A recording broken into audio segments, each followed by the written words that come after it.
Oh, hi, hello, roommate. What are you doing to me?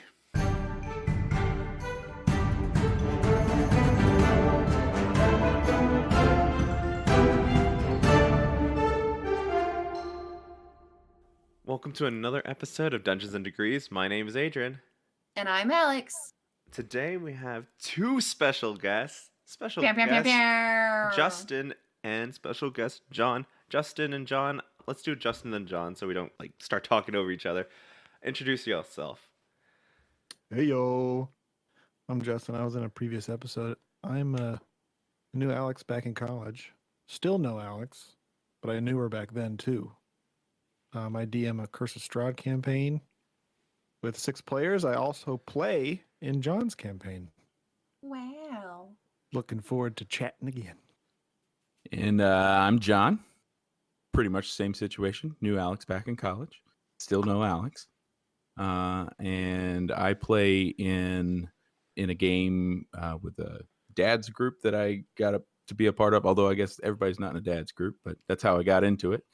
And then started running campaign to play with some college buddies of mine, and Justin was one of them.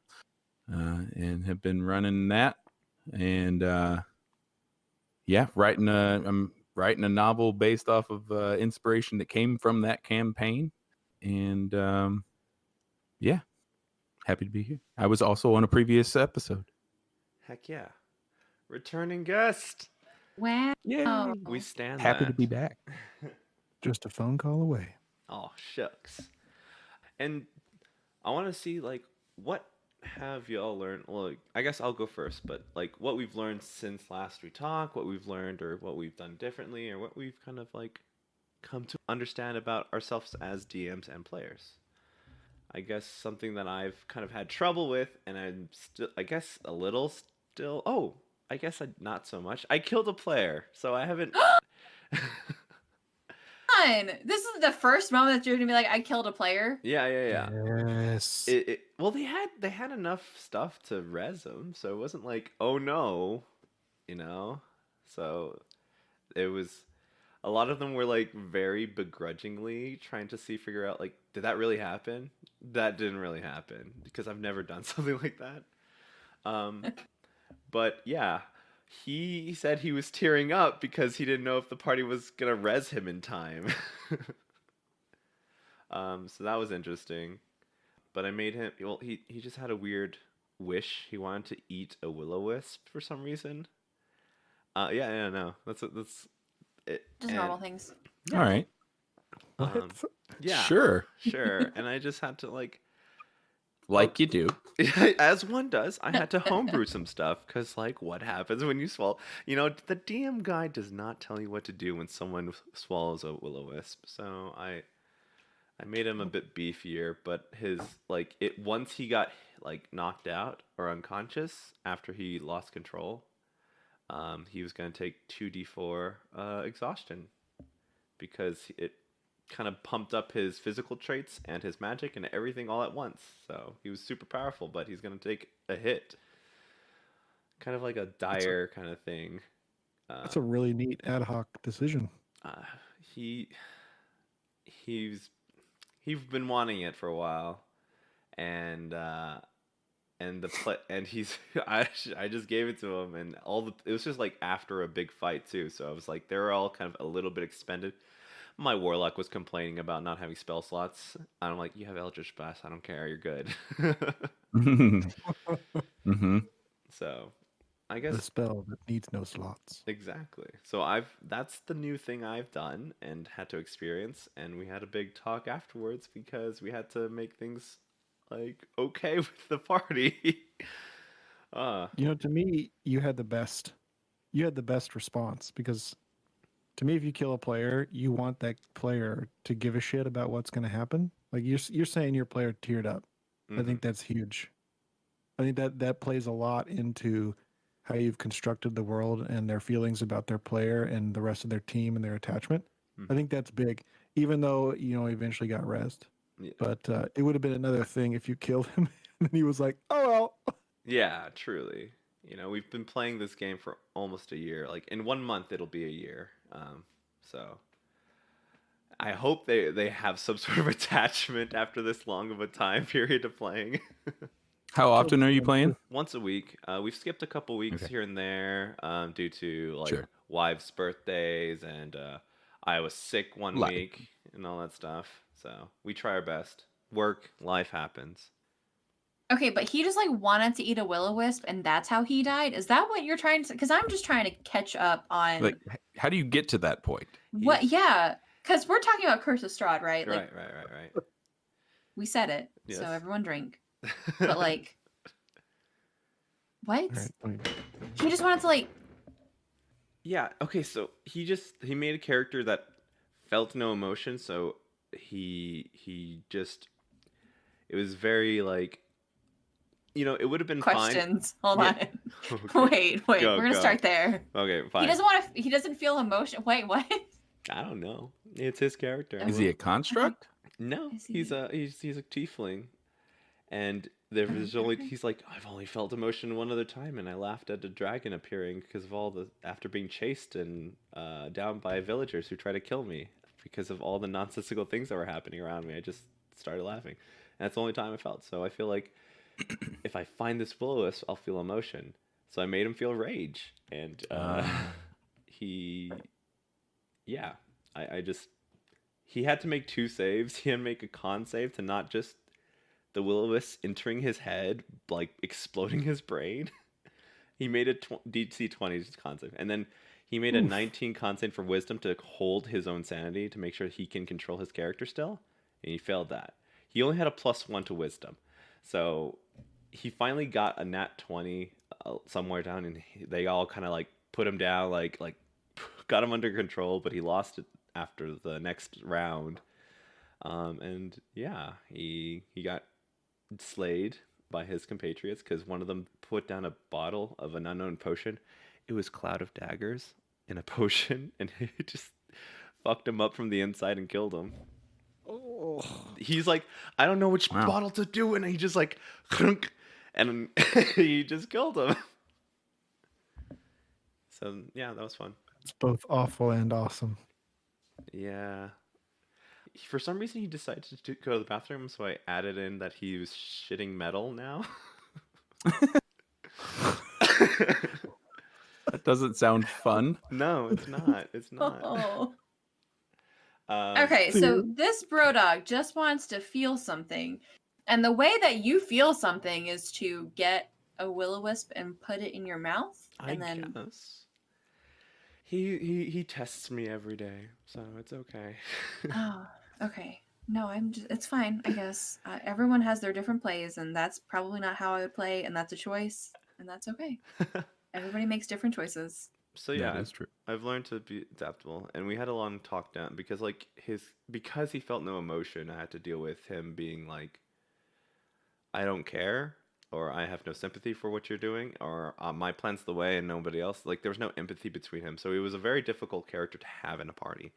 And in character, my players try to kind of show him the way, but it just finally came down to out of character play. Like, okay, we have to talk about your character and how he's kind of problematic to the group as like us trying to kind of play this game together, because the way you're playing it is by himself.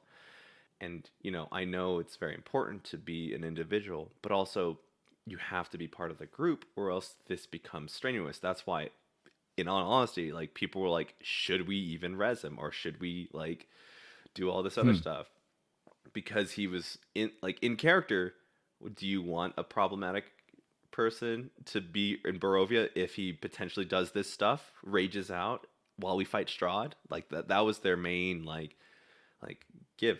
I gave him a string on a character that they want to know about before he got down. He's like, I know where Tresh, this like alchemist, is, and one of our characters fall in love with him, and he's like, fuck, we have to keep him here. We have to keep him alive, and we have to keep him around. How did you prepare for having that conversation, or how what were you like going into that kind of needing to have the one-on-one with somebody? Also, are all the people that are in your game, are they all like are you guys friends outside of the game, or is this random people? These are all random people met on Roll20. Okay.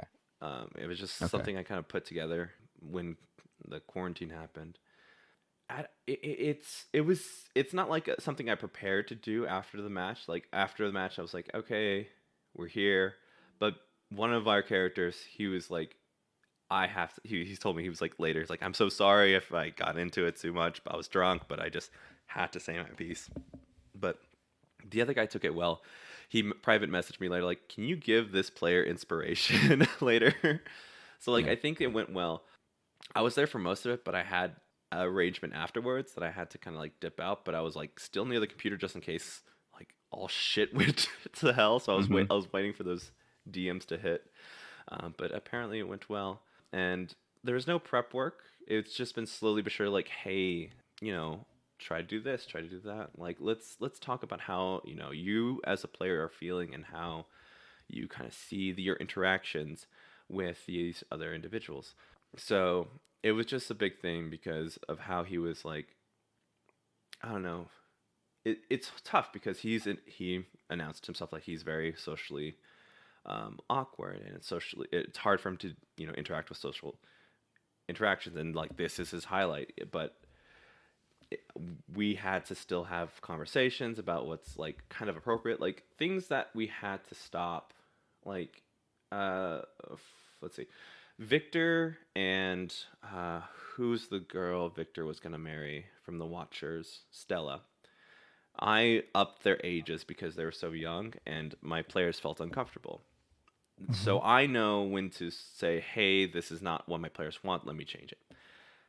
So the player decided to start like these down druids, start chopping heads off because he wanted to speak with dead with them.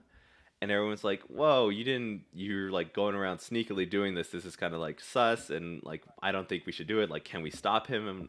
And I'm like, I kind of gave you guys like, I used his stealth and everything. I'm like, I was trying to see if what he was actually doing because he never told me. He just like, I'm gonna chop heads off. I'm like, okay, I'm fine. Let's see. Like it just wasn't the flavor of the party kind of thing.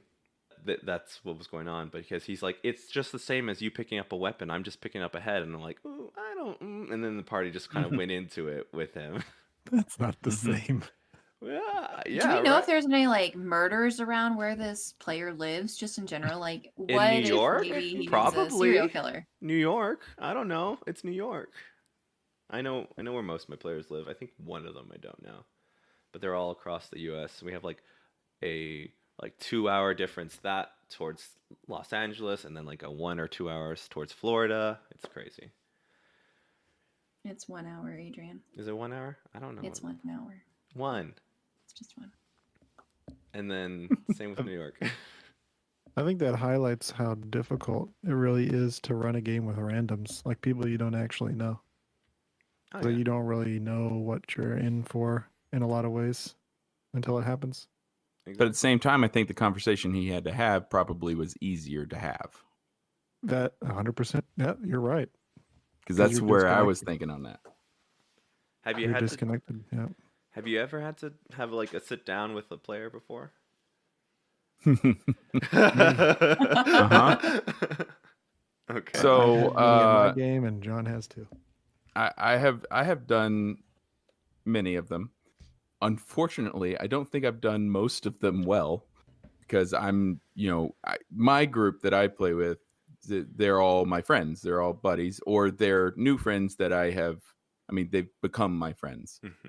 They were a couple of the guys were work friends of Matt's, and one of them is Wan Yen, who plays in Justin's game. But it started out with Matt, Justin, and Ryan. As we've gone on, one of the players is no longer playing with us, and there was some discrepancies in how he was playing the game that I think was becoming more and more frustrating for everybody. But so I tried to have some conversations with that, but I get really emotionally engaged in everything. And so it's very difficult because, in a situation where it's randoms, you can say, this isn't working out. If you're not going to play this way, we're done. But I wanted him to still play because that was the whole purpose of what I was doing the game for in the first place.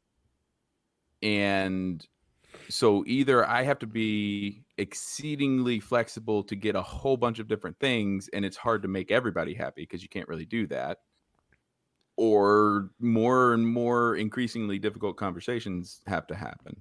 I've also had them with another particular player who was playing sort of this edge character and didn't really want to let on much of his story, while everyone else was pushing for more of a narrative storyline and everything. Mm-hmm. And I had attempted to have a number of conversations with him, and I got increasingly emotional and then got frustrated because he wasn't getting emotional too, almost, and ended up not communicating clearly at all. And to further illuminate that, it was Justin. So, and we've had a lot of different conversations along the way. Go ahead. Therapy session engaged. Yes, here we go. Nice.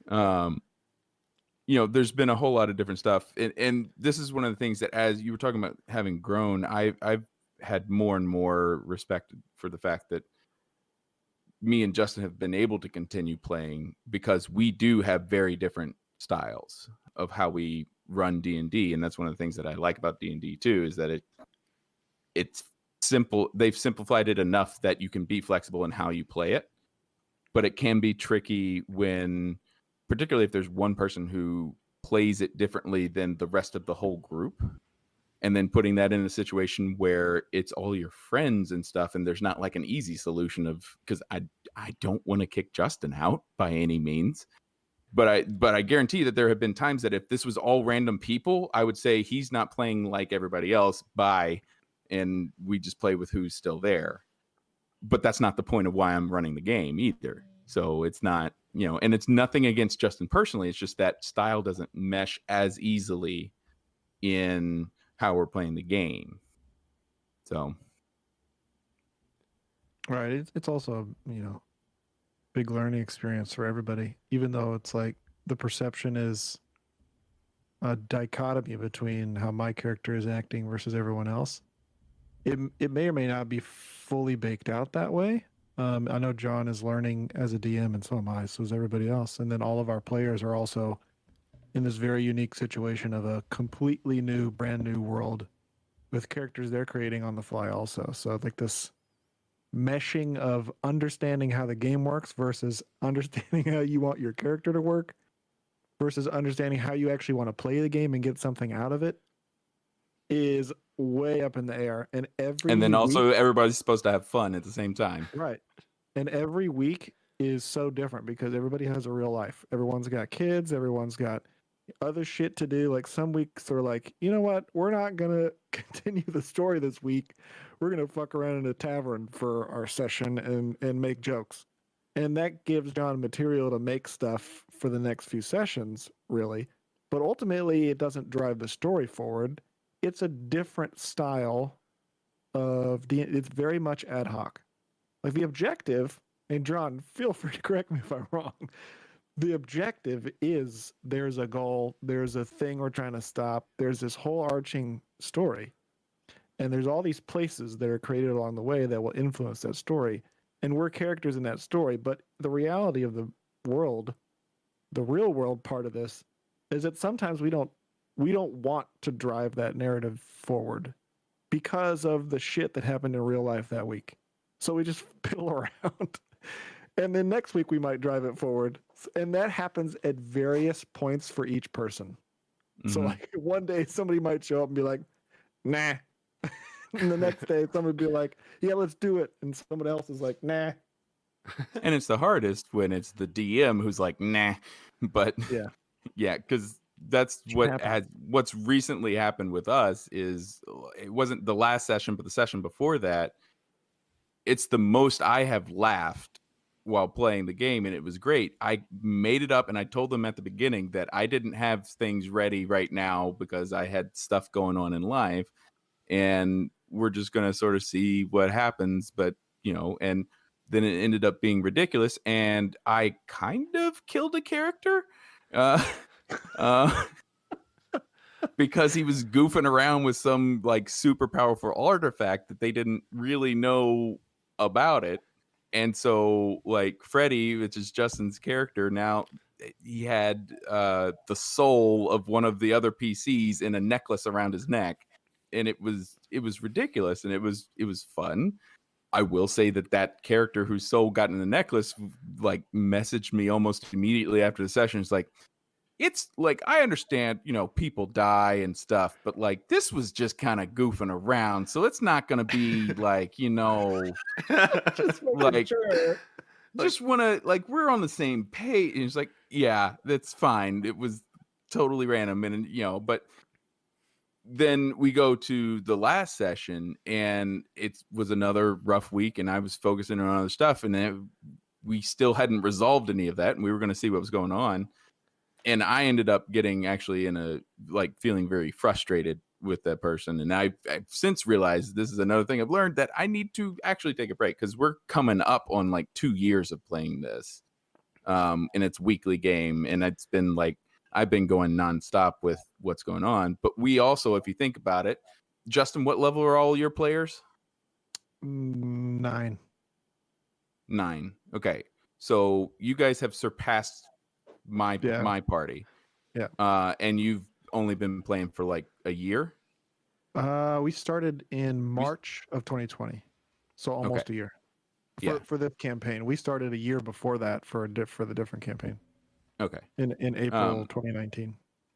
And like all my guys are all level 7. So I've been doing things slowly, and going back to what Justin was originally saying there with moving the story forward and that sort of thing, I also try to do this weird balancing act of, there's this big story and there's this big thing that's happening.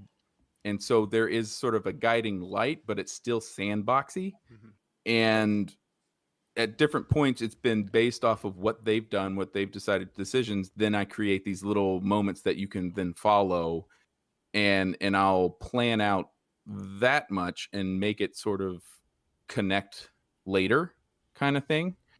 But sometimes people are more cool with making up where to go and what to do next, and other times they need me to give them like, here's the next step. And I think that's where we've had lots of different disconnects and stuff. And that's been a tricky thing to sort of sort out and figure out going forward, and still working on that. And it's a lot harder to do when you got your own life shit going on. Yeah. Fuck that life shit. Seriously though. Can we live in the D&D world just permanently? That would be a dream. I would love to be, almost killed by vampires and werewolves every day. Only if I can be the DM, though. Anywhere but Barovia. Yeah. I'm cool with that only if I'm the DM.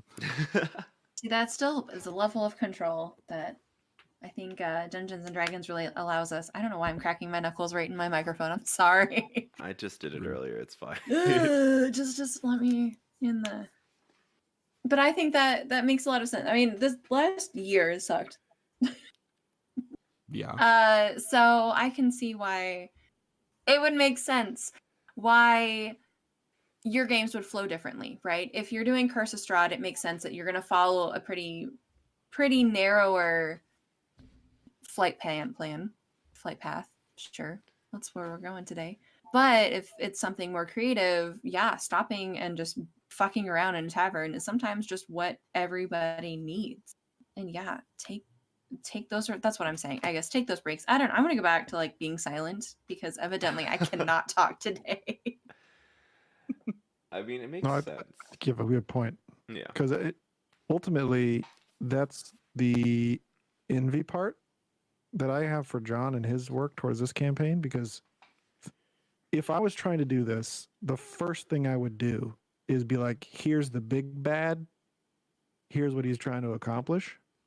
And then from there, literally, that's all you can do. And that's really what Curse of Strahd is. It's like, here's the big bad, here's his situation, and here's his goals. And then everything else is make up fluff, Like, all your characters can make up their home cities and how they interact with the world. And then all of that capillary type of tie into that big story happens more or less on the fly because it has to. Otherwise, John would be not playing D&D for a year and making up the entire world, and then we'd play D&D after 12 months. And I don't think that's kind of what he wants or what anybody wants. No.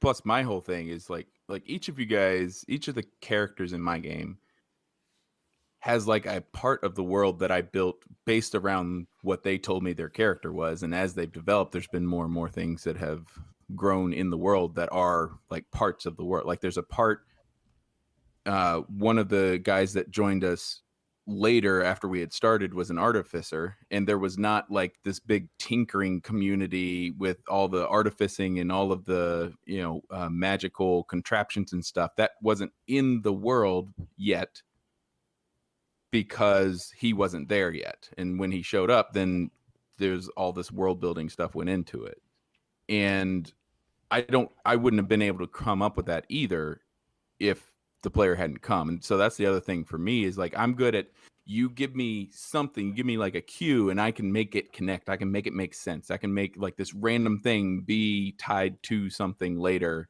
and make it feel like this big story, and I can make it up. But if you were to tell me to paint that picture from the start without any input from someone else, it wouldn't look like that at all. And so that's the tricky part. And I'm running into a lot of this with writing my novel too, because that's more of trying to paint it all from the beginning. And I keep, like, it was inspired by this story, so I keep coming back to what the story was in the campaign, which isn't really a good book. So it's this weird playing off of each other, and that's the part that is engaging for me. And what I ran into is when players aren't giving me what I need to do that, that's when it got frustrating. But when I had that first conversation with Justin, because I wasn't getting what I needed from his character and from him, it didn't come across that way. It turned into a conversation because we both were new at the time.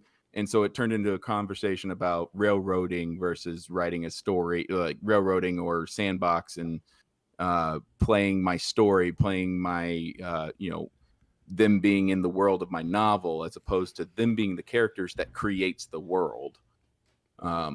And, it wasn't, I didn't have the vocabulary, I guess, which I don't even know if I still do have the vocabulary to really explain how that works. But that's how it works in my mind. And at the same time, I couldn't do what Justin's doing. I could attempt to run a written campaign that's all solid and you have to play it like that. But then that would be more work to me to feel like I need to memorize the book, which I can't do. I can't sit down and read the whole thing and know everything that's going on. That's just not how my brain works. The fun part is figuring out what happens in the moment and playing with it as it goes. I don't know what the point was. I'm bunny trailing. I have ADHD. Any soda. John said something that resonated that resonated with me. And I think we're a lot more similar than he likes to admit or thinks, or that I think. Because he said, give me something and then I can go from there and like literally make up anything. That is what I'm doing with Curse of Strahd, but I am much worse at the making up something from something than John is.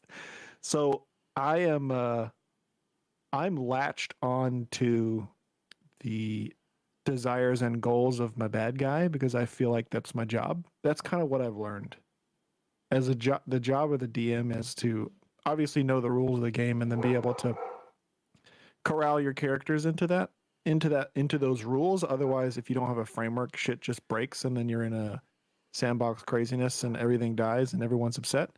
So that's job number one. Job number two is understanding that bad guy and his intentions and desires, and then making the world around that, like making activities and making encounters that define that intention. And that gets the players, I found that gets the players much more engaged, because then when they find out something that's been secretive for like 4 weeks, and they're like, oh, holy shit. That's like the number one highlight of this entire job is when the players are like, "Oh, fuck." I also killed somebody. Mhm. And I killed somebody. It's good segue. It is. I also killed somebody, and it's because they figured themselves invincible. They made an assumption about a power that they had accumulated sometime in the past, and they used that power in a situation that did not grant them any type of invulnerability, and then they just got killed at the bottom of a 100-foot lake, and no one was around to see it. And eventually, they found them, and we were still in combat, so they managed to revivify this character within like 3 rounds of being expired from being able to cast Revivify. I still don't know if they've learned their lesson or this reckless player is choosing to be reckless going forward, but they didn't. Half of the players were like, "Oh shit, really? Like, is this really what's happening?" Like you said earlier. And then half of them are like, "Part of the game. I don't care. I have my second character ready to go." Right. And then if it happened to them, it happens to them. So I still don't know. I'm really looking forward to being like, okay, when somebody actually dies, how do people feel? Is it John? Was John the reckless one, just in the water, No. fucking around? No, I was a temporary player in his game, and Ah, I missed my Well, opportunity to make my cameo again. But yeah, he had a brief cameo actually last week, but I just played his character. We're gearing up for him a second cameo character in the future, but we haven't quite got there yet. That's another thing that I like to do a lot is, main job of a DM is playing all these fucking NPCs that have all these different mental capacities and personalities and shit. Yeah. It's really hard to separate the I know everything from this NPC knows 100th of what I know. Yeah. So what I like to do to supplement that is I bring in guests that will play a character that knows a subset of information. I find it somewhat easier, but it's actually exponentially harder because Mhm. this person also knows nothing about the world, but their character would. So it's one of those things, but it's also you a got lot to of do the work anyway. I got to do the work anyway, and sometimes it's times 2, but it's more fun to bring more personalities in than just Justin trying to make voices that eventually turn into Justin's voice anyway. The voice mod doesn't help. makes sense. I mean, there's enough people who want to play D&D, but there's not enough of resources or DMs or time or whatever it is. So, I mean, for me to think about incorporating my friends in that way, that would make more sense. But I also am very sandboxy. Like, I don't, just give me the fucking script and that's what we're gonna do. So I don't know how creative I would be, or I am, because I'm not. My game has come to a halt. Mm. And when I mentioned to my sister, like, "Hey, let's play D&D," she was like, "Okay, yeah, we'll just like do." And I was like, "No, we have a campaign. Like, we have a thing going." And she was like, "Oh yeah, Oh yeah, I forgot about that. Yikes. okay." So I guess that's my fault. Sorry, I did my best. I'm telling you, you Oh, have to do the no. one shot with your dad. I don't want to just me and my dad. It's a Why test. not? I don't know if I'm ready for that test. I don't know if I want that test. You're never ready. You just do it. Yeah. You'll probably be surprised. No, my dad he'd fucking love it. And that's the worst part, is that he'd be like, "Hey, can we Wait, hold on. Can we do this again? Hey, So are yeah, you hey, trying to do this to torture your dad, and you just haven't figured out how to do that yet? no." It would, so my dad likes to, I don't know if he inherently knows that he's torturing me with his character choices and the things, but he's really excited about D&D. And so we've made the joke that I just need to do a one shot, just him and me, and like figure out his backstory and play it that way because he likes it. But I know that with working with him, it's going to make me crazy because my dad is, I am my father, so I'm just talking to myself and I know exactly what I'm going to say. So it's yelling at a mirror with a different set of views. 1960 person versus 1989 person. Like I'm gonna be miserable or have a lot of fun. I need other people to enjoy it. I'm not going to enjoy it. That's a good question. Who would be better? People who grew up with video games or people that grew up without video games and had to depend on their imagination at D&D? I don't know. I would haven't had argue the any- people without them. I would too, actually. We But I think need video games limit us exponentially in this game. I have players who play this game like a video game still. Which is interesting you say that.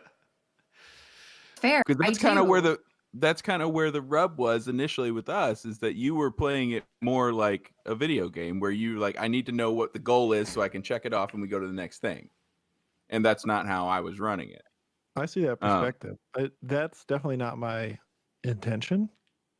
To play it like a video game, because I'm thinking that I'm actually consciously thinking of not playing it like a video game, and I don't think the video game portion of it is like, hey, feed me what's next, because that's not exactly what we were talking about. Is not like feed me what's next. It's more like little bitty pinpricks of information of what's important rather than I'm generating what's important. But video game in my realm is like, hey, if we leave this area, are the bad guys going to respawn? Are they going to respawn in this area? Or are we going to have to do the same fight over again? Right. Can we save here and then quit and then come back later? Uh-huh. Like taking it to the extreme. Yeah. Well, and I was thinking, and in the beginning, that's how that came across to me, though, is that the way you were approaching it to me, when I was looking for like all this inspiration to do the next thing, it came across to me like you just needed the next goal. And both of us have gotten much better at being able to communicate our philosophy of D&D and everything. Yeah. I think it's the difference between a video game and a game, because we're still playing a game. Yeah. But a video game is coded very specifically. Like you can only follow whereas I tend to go more on like collaborative storytelling than game. But I try to keep as much of that in there as I can. And then we've had all the discussion over whether or not, whose story is it and whether or not you would be playing my story. So I think that would be something that, Alex, you could think about, is how much of that is you expecting what the part of the story is your dad would be saying versus actually just writing a story together in the framework of D&D. Makes sense. And would that make it more enjoyable for you? I mean, I probably would still have to, for something like that, right? I think it would have to be just breadcrumby enough for him to be able to pick up on something, since he is a new D&D player. But I could see writing it like a choose your own adventure novel of like, here are your choices, and depending on what you have like these other things that happen. So maybe doing something like that would make more sense in my organization of the story, but it would allow him enough freedom to make whatever choice or choices he wanted to. Yeah. I have a player in my game who's like, I'm sitting back and I'm not interacting with the choices at hand because I'm overwhelmed with the level of the amount of choices we can make.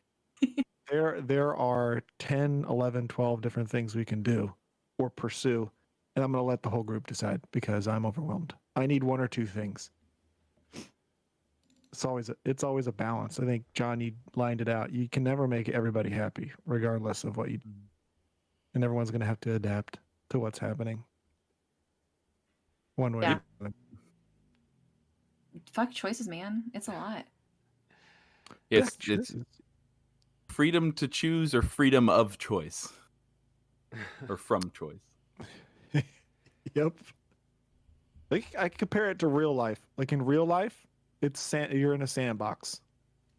But there are people that are telling you what a good choice is and what a bad choice is. And it's based on their experience, not yours.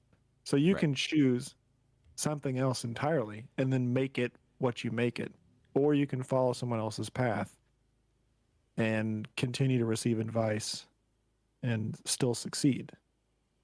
I try to make D&D that way. Like you can still, like in my game, you can still make choices that people aren't telling you to do.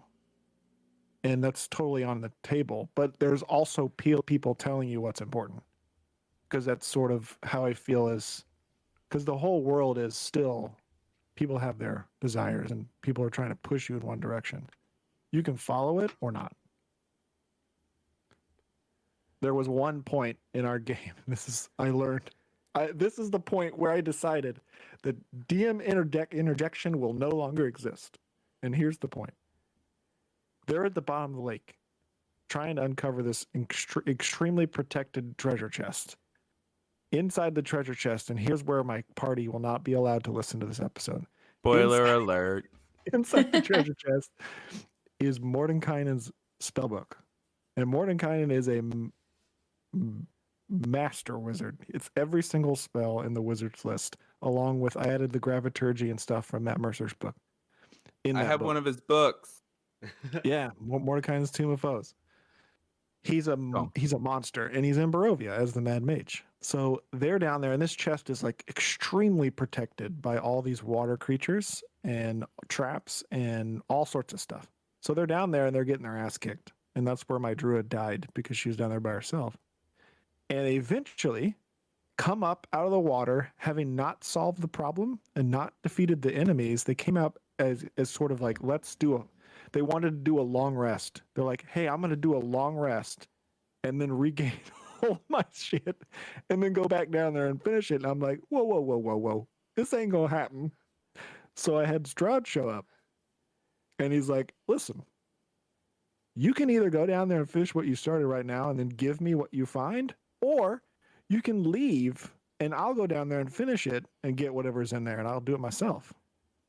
So my players are like, oh shit. Like, here's our options. We can either give him and we'll know what it is at least, or we can just leave and we don't have to worry about it. He'll have it, but we don't have to worry about it, but we won't know what it is. That's the only thing they were considering, like what came out of Strahd's mouth. So that lasted for like an hour. And it lasted for like 30 minutes at least. They were trying to decide what to do. Real time, 30 minutes real time. And they were like, here's option A, option B. And then after a certain point, me, Justin, DM, was like, you have more options than the ones that are presented to you by this person. And they're like, we do? Yes. So eventually, the cleric of the group actually made a persuasion roll and crit with a 29 and somehow convinced Strahd to leave them alone while trading the Amulet of Ravenkind. They gave him the Amulet of Ravenkind to get him to walk away from the chest at the bottom of the lake, to which they did not know what was in it, but they were so intrigued on what it was, they gave away one of the critical artifacts to Strahd. Now that makes this game really, really interesting because he has it, and they have the book, and Strahd doesn't know what they have right now. So that point of making a choice that wasn't presented to them and trying to be creative is like what makes the story more engaging and more entertaining. But the fact that my point is you still need to give them options. Option 1, option 2. And then they can come up with option 3. But it still should spark some thinking.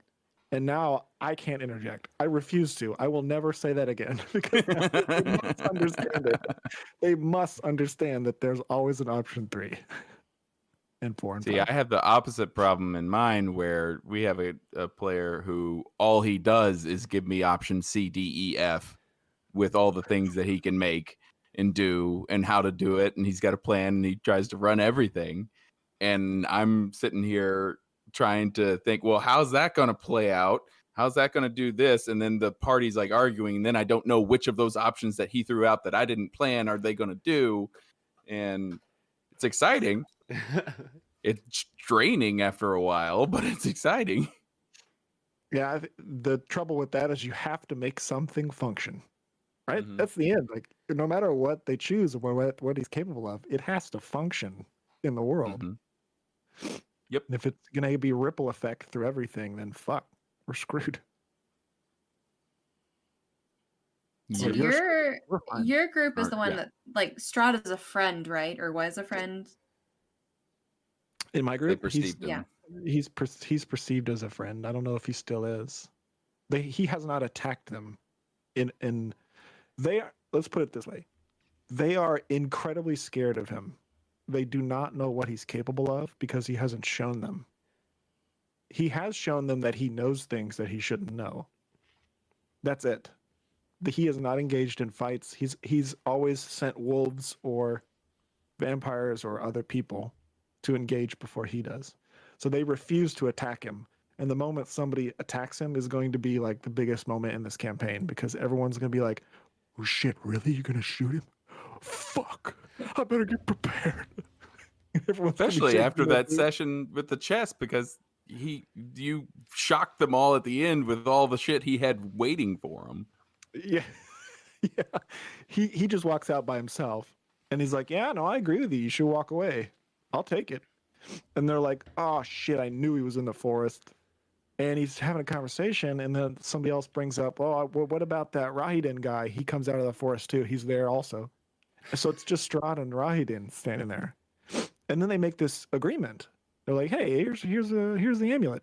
And then Strahd's like, all right, deal accomplished. Bye. And he walks away, and then out of the forest come like 12 dire wolves and like 10 wits just like marching in kind of formation. They had no idea what they were. They were just in the forest outside of the shore because if they didn't give him what he wanted, he would just kill them. So then this whole army kind of walks across the bridge, and all the players are like, shit, he was serious. He's not here by himself. They also had nothing left. I think 2 of my players had one health, 1 HP. Oh boy. Oh boy. Oh boy. I mean, that makes sense. No, why would you fight anybody if you're almost dead? You're like, okay, cool. Like, whatever you need, let me just accommodate to send you on your way. And then I know I'm clear for one more day. Never mind what that actual cost is. So I'm excited to hear about them figuring out that their friend is no longer their friend. Yeah, it should be entertaining. This next session will be even more entertaining because I brought in Strahd's playing it from the wings, so he has a bunch of spies and people working for him, including other adventurers where he's killed their whole party except for them and then enslaved them for the past 50 years. Is that me? So, no. Oh. It could be. One of those players will be showing up tonight. Ooh. Is it a bard? He has a real mission and a Hooray. cover story. So we'll see what the players do. And it's a guest. Somebody else is playing that character. Awesome. It is not a bard. It's a blood hunter. Ooh. I was just checking and making sure you're keeping your rules of no bards. Yeah, no more bards. We're bardless. This is a bardless campaign. I'm just kidding. Somebody can come in as a bard if they There's die. something that I can? happened? If they die. I can? Oh. You can't. You can't have any more bards. You have one bard. Okay, what happened? What's this no bard rule? What happened? I only make bards. So okay. I approached John. I was like, John, do you want to be an extra in my campaign and come and play for 5 to 10 weeks? He's like, yeah, dude. I have 5 character ideas. One's a bard. One's a bard. These other 3 are also bards, but hear me out. I'm like, bro. It's because I'm a bard. So it ended up being a bard, and now he's not allowed to make another one for his second appearance. Heard. Gosh, what are you gonna do Instead, with all he those made a really cool characters? character Who's going to have bard tendencies? who's also a giant elephant man. Ooh, I love those. Awesome. That'll be neat. I think that It will be. it's also kind of cool that because I've sat in Justin's live stream a couple times and watched you use you've expanded the campaign past level 10 and you've kind of also made it your own. Right. Is that more difficult because you have to add in monsters that kind of will fuck shit up for 10 and above kind of characters. It is in a lot of ways, but really, I'm trying to play we're not going to do a hack and slash sort of situation. You're not going to have a monster that's like just some big old honker you can walk up on while you're level 5. Like that monster didn't exist pre-level 10. Mm-hmm. I also try to do very tactical engagements. Like it's coming from Strahd. Everything in the world that's hugely powerful has to be corralled somehow by Strahd because he's the champion over the land. So either Strahd has to be powerful or have enough resources to be able to accomplish that. So any monster that's big will be sort of chained in and also tactically engaged. So the only way I found to challenge a party of 6 level 9s is to have many, many, many, many creatures, regardless of level or CR or anything like that. At this point, Cobalt Fight Club, useless. But thank God for virtual tabletops. Yeah, exactly. If this was a real tabletop, like battle would take 15 years. Marking off like 10 tokens of like tiny little twig blights when they came at the winery for the second time. Ugh. Just 14 little guys. I don't have that many miniatures if it was real life. I'd just like put little like peanuts. Just like, oh, that one's dead, and just I'd go broke trying to buy miniatures to do that stuff. Granted, I would go broke just buying the scenery, but because I would buy it all. I would want it all. I wouldn't afford it, but I want it all because I want it to look pretty. Yeah. I invested in this whole Kickstarter called Bones 5, who's shipping pretty soon, but I spent like an obscene amount of money on miniatures before the pandemic stuff. So this will be really fun having thousands of miniatures show up at my doorstep and then being no one to play with. You can just play with your kid. Just be like, this is an orc, and you. Yeah, eventually we'll come to real world again. One of these days. One of these days. But I'll tell you what, we will stop streaming when that happens. It's really. What about the demand? Well, there's not much demand right now. Tacos and Tabletop is our stream handle right now, but we have probably about 5 people watching every week, and most of them are husbands and wives of the players. Hell yeah, that's how you get this. Like, oh my God, that Strahd, get out of there right now! You're gonna die. But if I had to set up cameras for a real tabletop game, hell no. Hell no. That would be a whole other production that we're already doing, Yeah. So that's all right. When we were starting our campaign, I had this whole idea of maybe it'll be a podcast, maybe we can stream it and all these different things. And then I just start. It's not what I want to put my energy into. It's not what it's hard for me to do that.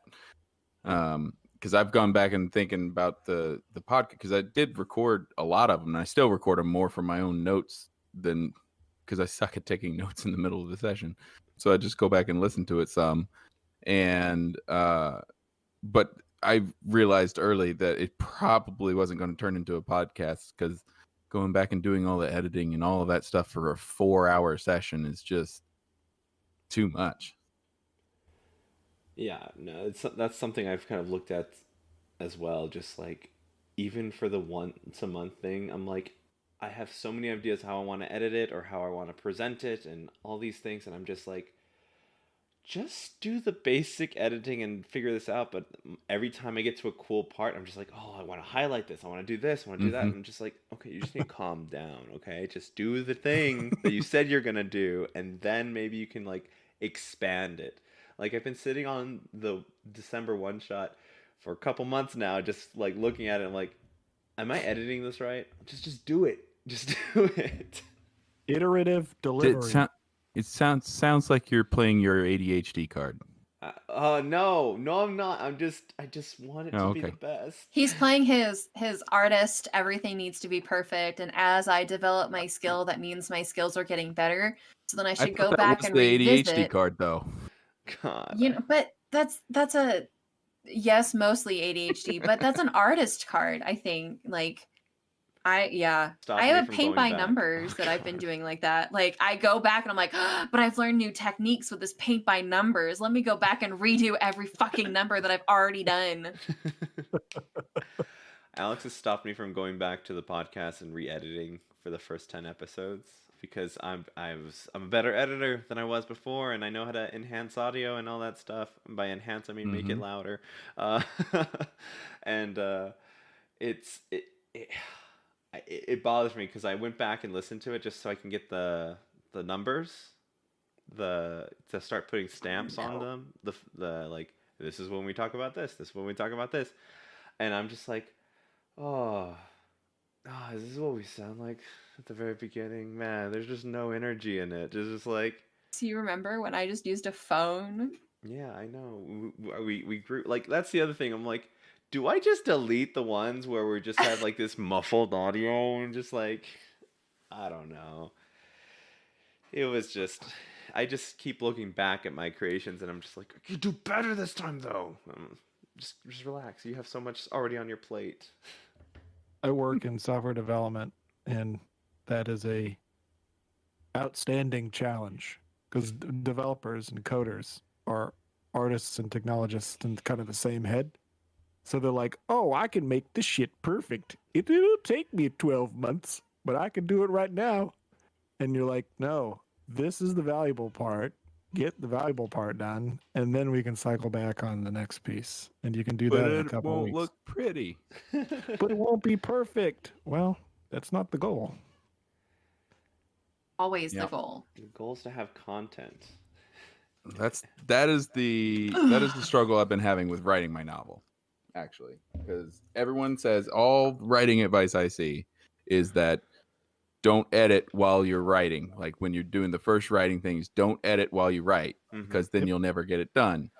And I can't stop myself from going back and editing it. Part of it is my second ADHD card, That was because for me to remember what I was writing, I have to go back and read it again to make sure I didn't go off on one of these thousands of bunny trails that I can't help myself from going down, and to keep the scene focused. But when I do that, then I see, oh, I left a word out here. Oh, this needs a comma. Oh, I got to put in this thing. Oh, this sentence doesn't fit with what I just read up there. I need to take that. And so it's editing while I write, and it takes forever. And in the meantime, I have this whole story I want to get across that I can't get on the page yet because I haven't gotten past the first 2 chapters or something like that. And at the same time, I can also get bogged down in the planning of everything and never actually execute the process of actually doing it. So it's all that, and it's all ADHD. And to put it in like this Inception level thing, the story is like this metaphor for me actually writing the book. And when the book's done, that'll be defeating the big bad in the story. See? Yeah. So there's a whole lot of like personal stuff because the main protagonist of the story has ADHD, and all of the challenges in the story are the challenges that I've realized I've faced as someone who has ADHD. And it's been sort of my way of processing through all of this stuff, which is cool on some levels. But then, I reach the things that are really troubling to me, and it's really hard to write and get through it and not feel shitty after I'm done working, even though I got stuff done. So it's it's a challenge, but yeah, the whole perfectionist thing going into it too is just really difficult to overcome. It might be really intriguing if you did this whole thing, like every time you get some time to write, whether it's like 2 hours or 8 hours or 4 hours or whatever, you just sit down and you stream of consciousness, write something. And the next time you have time to write, you do the same thing. You ignore what you wrote before. You write whatever is on top of your brain. And then after that happening a bunch, attempt to stitch some stuff together. So it might actually end up pretty cool because things change in your head over time or whatever. Then you can scrap some stuff or keep some stuff. I think the biggest thing that I would run into is that I have such a default need to explain my thought process so it makes sense to anybody that I would just write the same thing to set it up. Like I would have to rewrite what I just wrote for what the next thing is to make sense. I think it's not actually true, but it is for me, I think. But at the same time, I agree. I've thought about doing like speech to text like that because I do better when I'm actually speaking. I process aloud. And if I were to take notes that way and then go back, and the time that I have to write is actually editing that text into something that's not stupid and repetitive and everything, I think that might be a better way, but I haven't tried that yet. Sounds like you need to stop giving us excuses, John. I have a lot of them, and look, I have so many pockets for excuses. Like I have so these, many, and then I have these, and then my pants have pockets. It's the jacket I gave Freddie, but it's all excuses. All right. It's the jacket of useful things or coat of useful things. It's the coat of excuses. Mm-hmm. Oh, well, I got a coat of fucks. I don't got any no. more. Don't have any. Empty. I've used all the fuck patches. I can't give any of them. God, fucking gotta make a sassy wizard and just use that fucking line. I mean, a bard could do it too. Yeah. Anyone who has the code, I just want him to wizard. Fred's stealing that line. That's right up Fred's alley.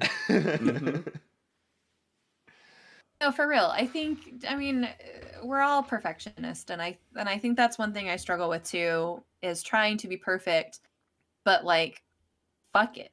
Who cares? What rules are we trying to follow? What rule am I trying? The rules in your brain, duh. The rain, yeah. What those rules are stupid. I already know my brain doesn't work half the time, but it does. It's not that it doesn't work; it just works in a different way. So, like, I apply this to teaching right now. It's a clusterfuck. I don't know if you know. It's a clusterfuck to teach, especially. I teach a synchronous and an asynchronous class. Like I teach online and I teach in person. And like for me to be perfect is not gonna fucking exist, right?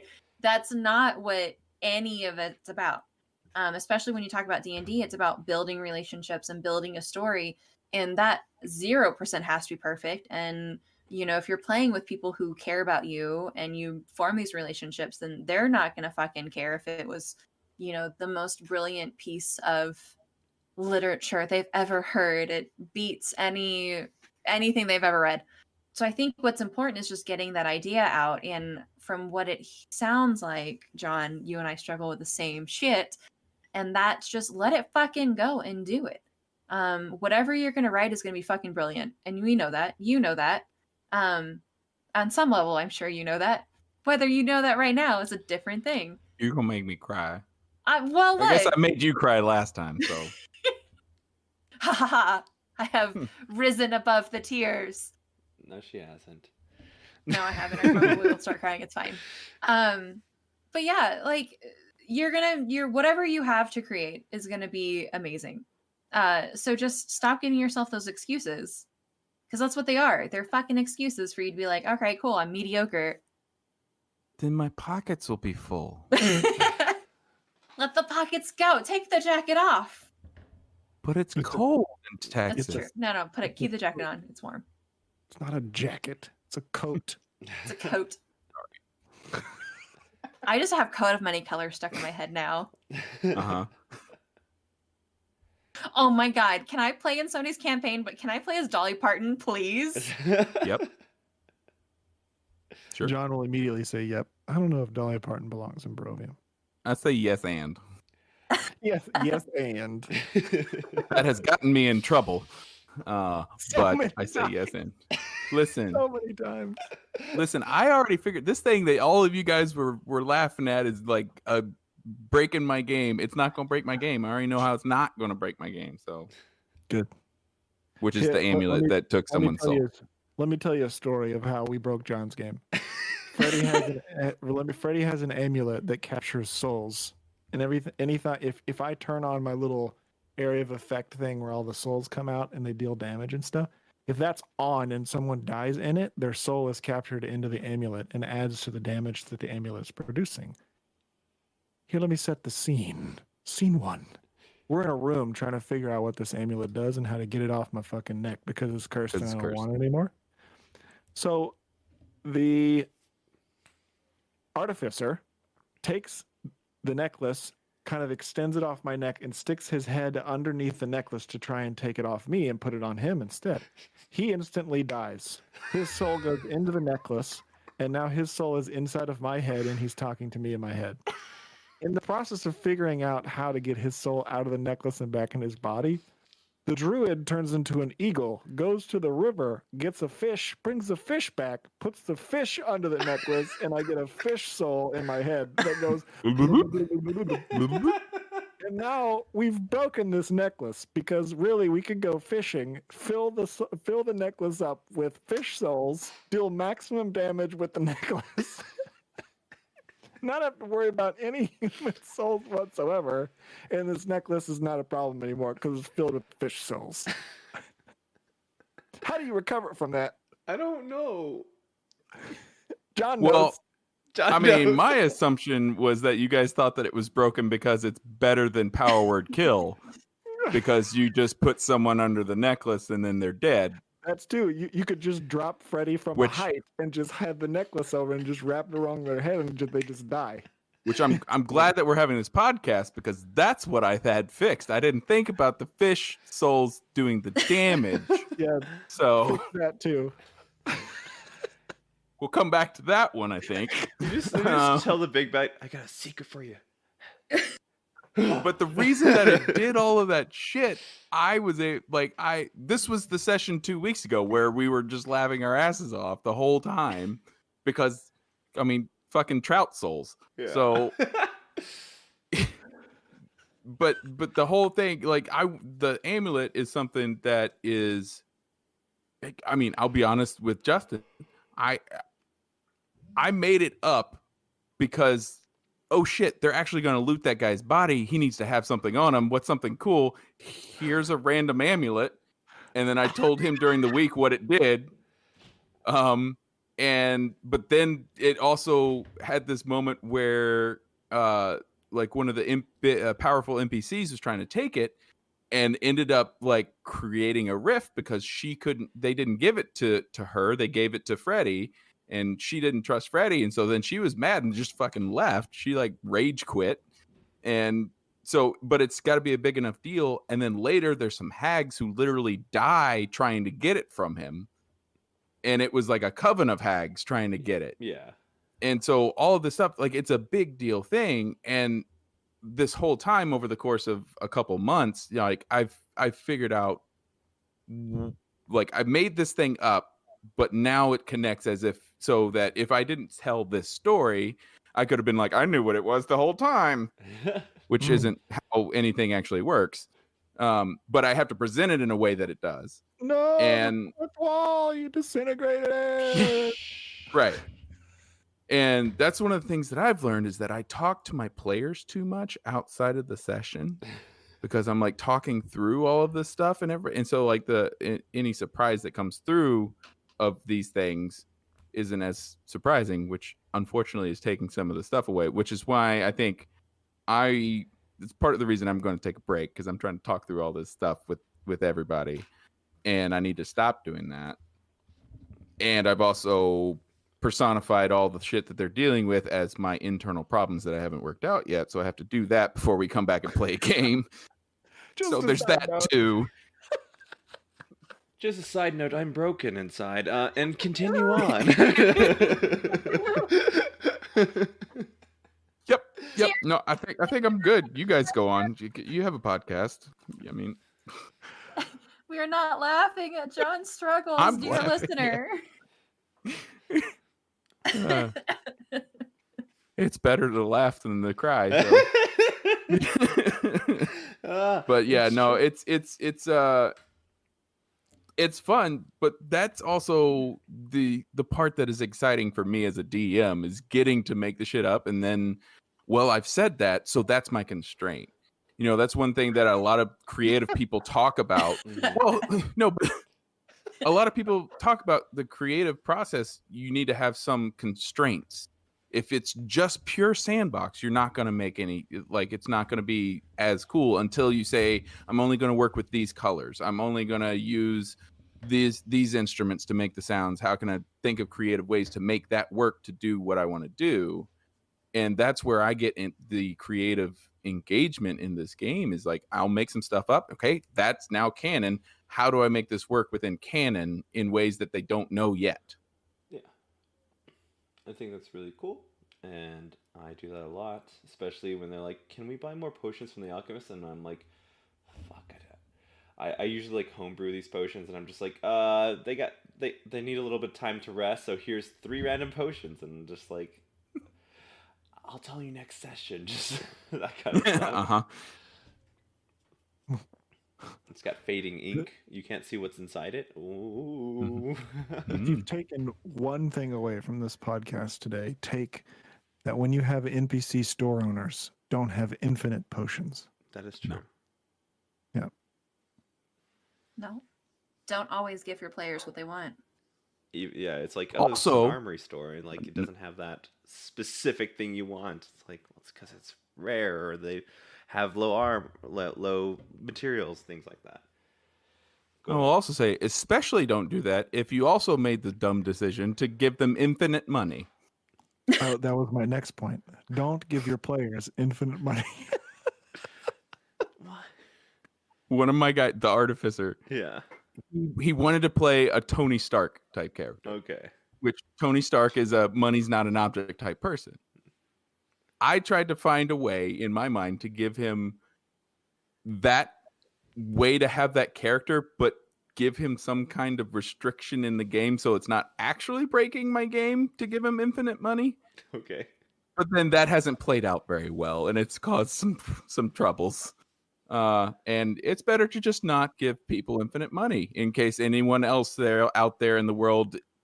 No one. Okay, just me. Got it. Cool. Yeah, you can give somebody a lot of money. Just it has to run out at some point. If you try to give them a lot of money after you gave them an infinite amount of money, it's never enough. Though I found.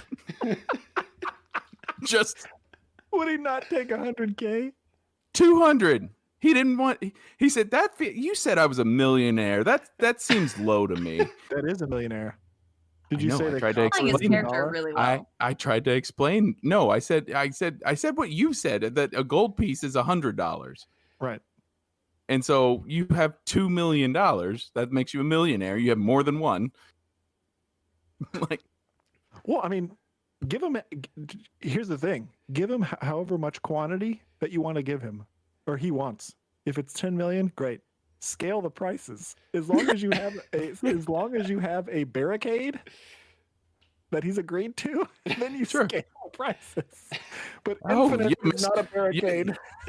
You're Aussie Shale. I know you. This potion is now worth 125,000. I spent my blood, sweat, and tears for the last week. My time is worth a pretty gold piece. Oh boy. So anyway, those are that's what we've learned. That's what you wanted to know is what we learned. And really it's don't give people infinite money and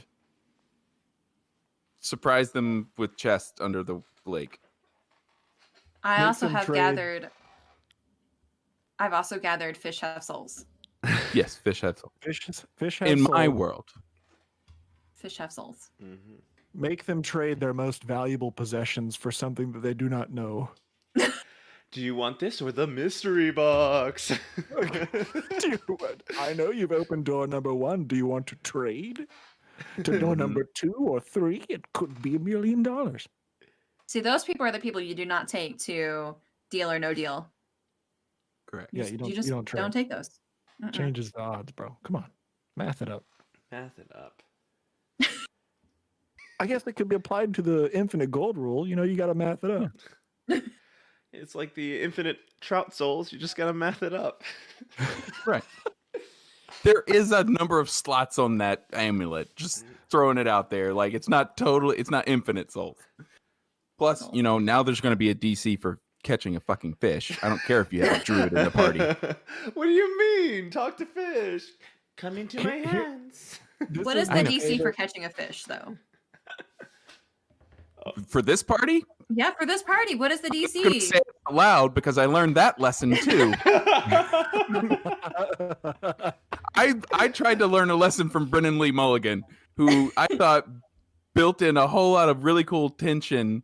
And one of the things I noticed that he does is that he tells the players what the DC is before they roll it.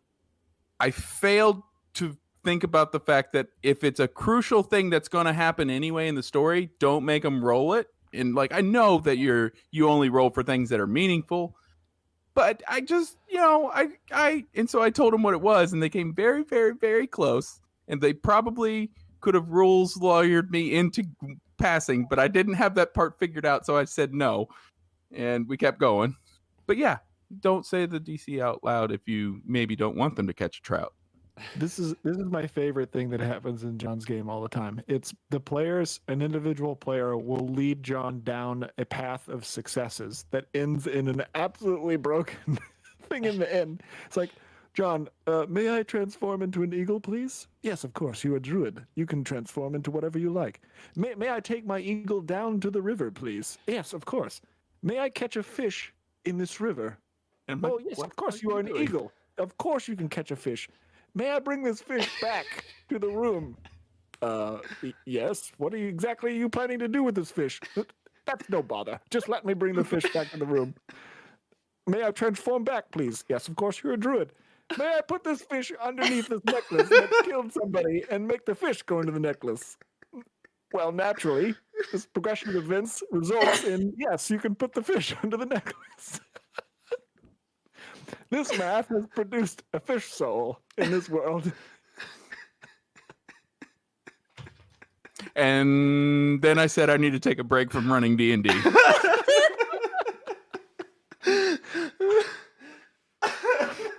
But I laughed more than ever. It was great. I loved it. Oh my god. And now I have to figure out how to make it not break my game. Fish souls. What fucked your game? I cannot. Fish souls fucked my game. That's the title. That's the title. Can I put that as the Can I put fuck in the title? You can use you can do the F with the stars. Yeah, okay. It's a real fucking BuzzFeed fucking cat slur. Like, yeah, fish souls, can they fuck your campaign? Find out. Take this quiz. Are fish souls ruining your D&D campaign? And you didn't even know it. Oh my god. Exactly. Oh my fucking god. Oh fuck. I can't. So there's one more in the learn. Just don't fucking trust your PCs. Like, don't trust them. Nope. Especially ones that regularly try to break shit. Like break shit that doesn't exist until it does. Matter of fact. True. Yeah. Alex, you gotta take over. I can't.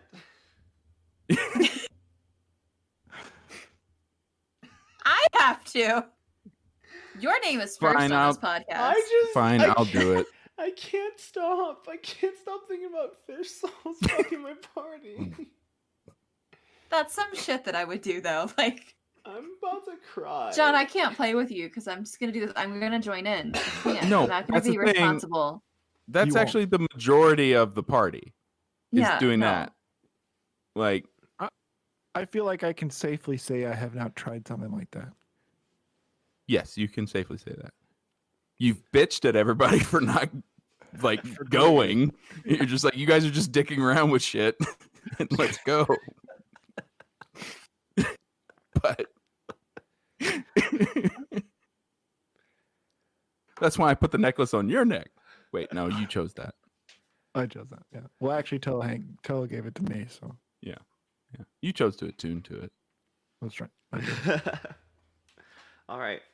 So we've got what we've learned. We've got the we talked about like the streaming versus not streaming.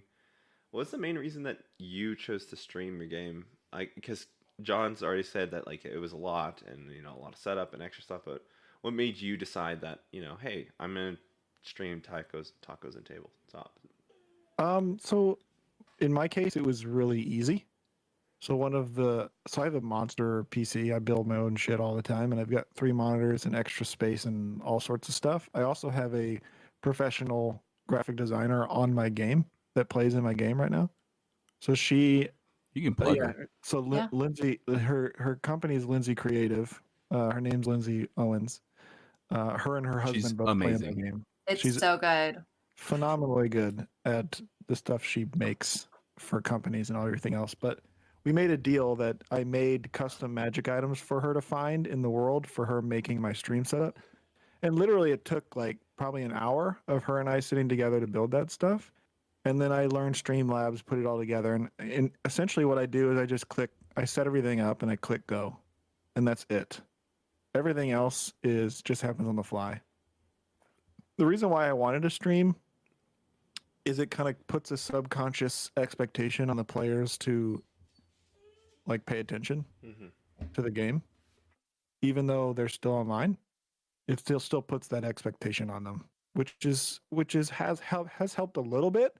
But then also the second reason why I chose to stream is that I can go back and look at the session about how everybody reacted, how I did a situation, and how I can improve it next time, and like what everybody's understanding of that was, and all that is saved in Twitch for me to go look at, which has been awesome. My portable hard drive is getting full now. Yeah. I mean, I make no money. We have like 5 viewers all the time, but it's been really, really fun to watch how they act on stream versus don't care. Like initially it was like Ryan was giving me shit about like, I don't know if I want to be on Twitch, like Ryan normally does. And then he just let it go. But then after that, it's been cool. All I just do is click live. Nice. All right. Cool. I want to eventually get, the Thursday game up on the stream and have multiple days, but we'll see how that works out. Yeah. Whether it's like every once in a while or whatever. Heard. Can I convince you to put more customized magic items in your thing? For Lindsay to make me a thing? You want me to?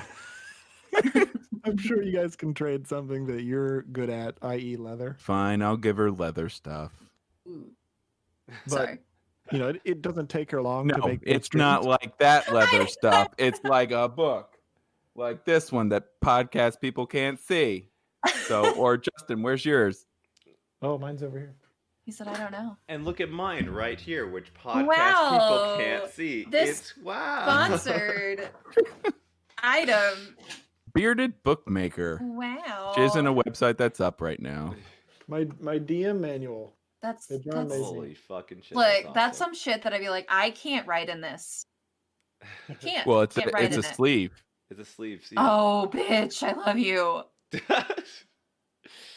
You're welcome. The spine says, "Beware the smiling DM." That is true. That is 100% And then true. it unlatches with this like really cool latch, and You're doing a really good job on a podcast. Thank you. Just big like old get page, real close to the. and I can just replace. Yeah, get real close to Gingerly fanning through the pages. The world He's The inserted world- the clasp back together. changed to the internet, so I haven't been able to Yeah. actually use this, which has been sad. Sad indeed. You just throw that? No, it's in my case I'm kidding, I'm with dice. Come on, bro. It's leather, anyways. If it fell off of a motorcycle, it'd be fine. There would be a problem if it fell apart. I would have done it wrong if it fell apart. True. But I think if you traded leather for stuff for Lindsay to do for a stream, then you'd be getting a bad deal. But you guys can work that out. I'm sure she's willing to do it. I mean, the hardest thing that I have is that I could do it. I know I could do it because I've done graphic stuff. Of course you could. Priorities, bro. That's where executive functioning disorder has a problem. You got to delegate. Delegate the stuff that isn't worth your time. You gotta just Then I do feel the like I'm thing. imposing on people. Yep. I just said the same thing in my head as he was talking. I was like, yeah, I could do it. Or I could not do it and then not feel bad that I'm making somebody else do it. Guys, you're out of. I mean, you're out of points. You're out of points. You guys can't Oh, stop. I didn't say it. I didn't say We it. didn't use it as an excuse. Just for saying that. You're not imposing if you're trading, right? You're actually Doesn't trading. matter. Yeah, but Barter system. Doesn't matter. We should just. you said I'll just point one thing out. You said that you think it would be a bad deal. In no way did I feel that in my mind. After you said, like, yeah. Well, those letter pieces take you hours and hours and hours. It makes 100% sense that you are correct. I just did not feel that way because I'm like, oh, she has a craft and this is her time and she's an artist too and she needs to be, because she's amazing and she's put in years of this. And like, I've also mooched off of her many times before. So, well, then it's even. Why not? If that's how you feel, it's even. Whatever. Yeah. Yeah. But then I don't have time to do the leather work either. So. Oh, okay. Well, which she did. Now she did. They're in the middle of that whole chest debacle in my campaign where they were trying to discover what's in there. Mm-hmm. And she delivered the whole stream background during that time. So she was like, "Are my magic items in the chest?" I'm like, "No, you'll find them when you find them." He's like, "Dang." Too good. Yeah, I would 100% do that as well. And she knows me too. She's like, "You didn't put them in like some obscure area where I'm never gonna find them, right? You're not gonna let me not find them, right?" No, you'll find them. Right when you need it. Or not need it. I don't know your style. Right after you needed it. That'll be the best. Right after. Point out that Justin has offered to pay somebody via fake magical items in a fake magical game for real tangible work. That's true. And guess who came up with that idea? Oh no! Did she do it? She did. She came up with the idea. See?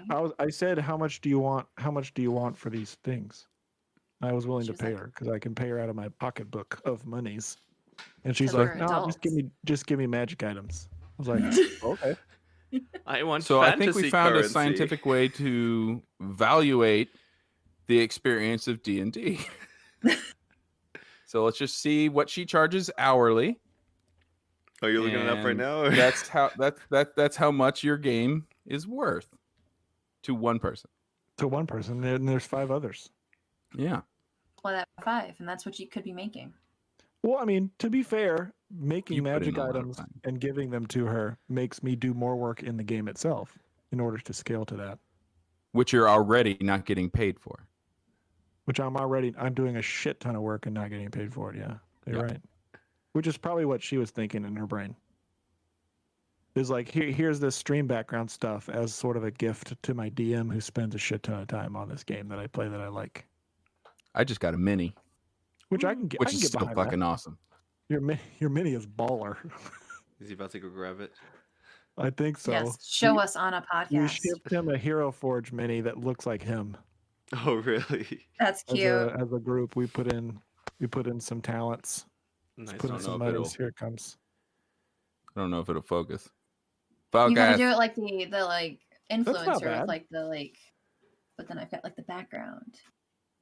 That's not bad. God. He's got a little beard. Oh, he's so cute. He's holding a D20, a big D20 in his right hand, and on his left hand, he's got a big old leather book. Nice. Wearing jeans and a red shirt, and he's got a big old beard, and he's got a guitar strapped on his back. Nice. Baller. Is that clearing up at all? Yeah, a little bit, yeah. Wow. This is tricky. What is that folder made of? Oh my god. No, it's pre-painted. This mini is pre-painted. It's a moleskin. Yeah, this is the color stuff. So nice. Hero Forge, that's cool stuff. Mm-hmm.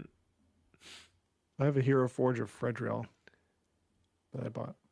He's also holding up a mini. Get your book. Put your book. And there's a lot of fire coming from his hands, and he's got some sort of, I don't know, like double button breasted something or other. I don't know what clothes. All you know is tanks, guys. Come on, Alex, you should have done this. My wife will tell you I am not breasted, whether single or double. Why'd you? I'm double. Heard. We broke Alex for the stream. Yeah, Alex is For the- is for not the is podcast. laughing, but not. She's like, okay, for streamers out there, for listening to podcasts, she is laughing a lot. She's She lost her breath, muted at least. herself. She's turning another shade of red. I haven't seen in a while. I don't get to usually see her, She forgot to unmute before she She's- yelled at us. and she's still trying. She yelled fuck loudly without turning on her mic. Is she still unmuted? Oh, that's another shade. That's She's- another shade of red.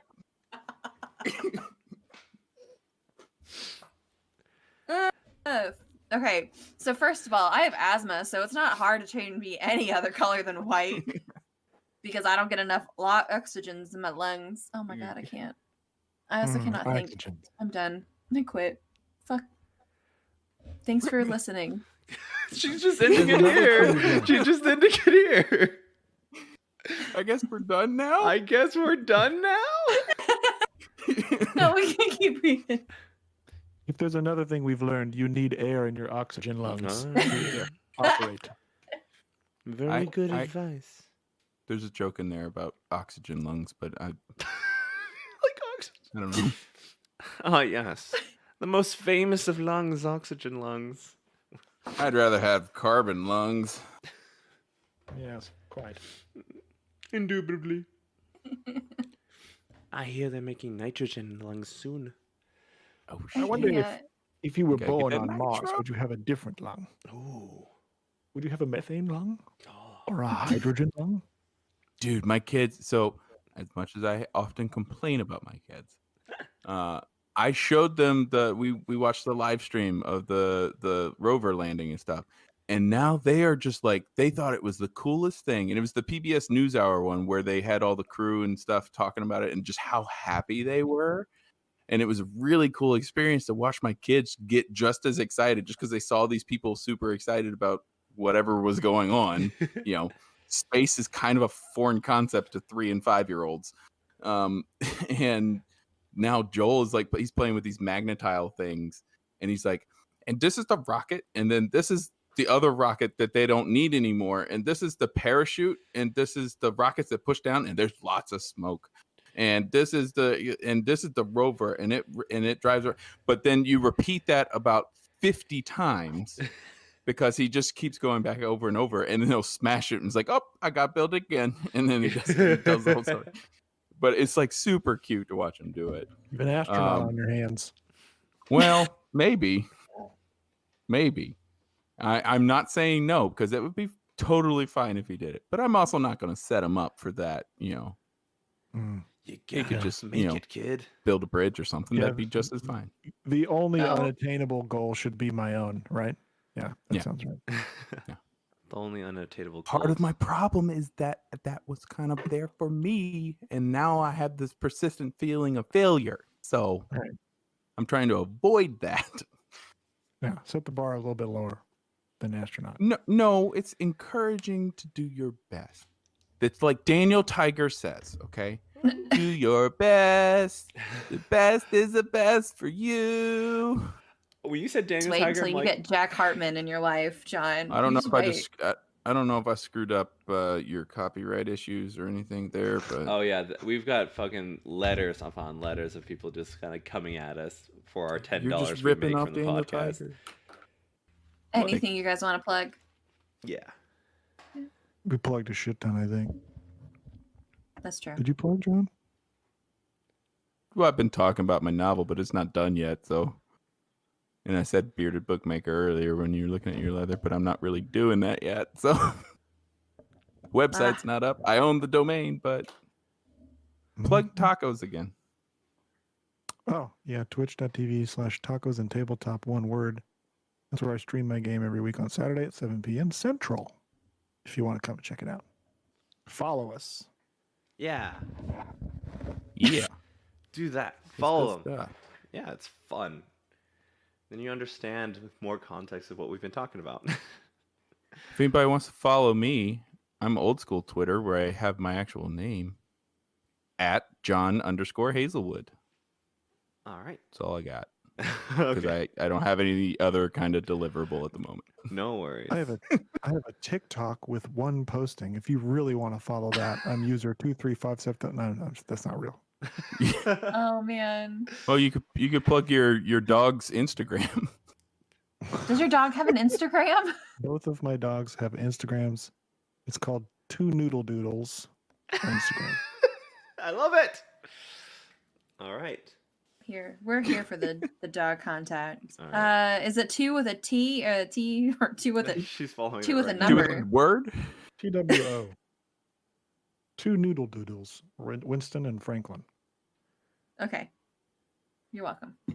You- So let me get my spit. Your script. Oh, it's right. Thank you all so much for listening. Thank you, John and Justin, for joining us.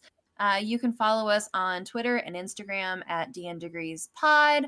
You can also join us on Patreon. We have our stickers in, so those will be going out soon. Once I get our pencils, so I guess not soon, but soon. If you enjoy this podcast, please rate us 5 stars on wherever you can rate podcasts. Don't rate us any less, because then you're just gonna find a trinket with unlimited fish souls. All right. Well, thank you all so They're much. the worst. Thank you all so much for listening. My name's Adrian. And I'm Alex. Go have some fun.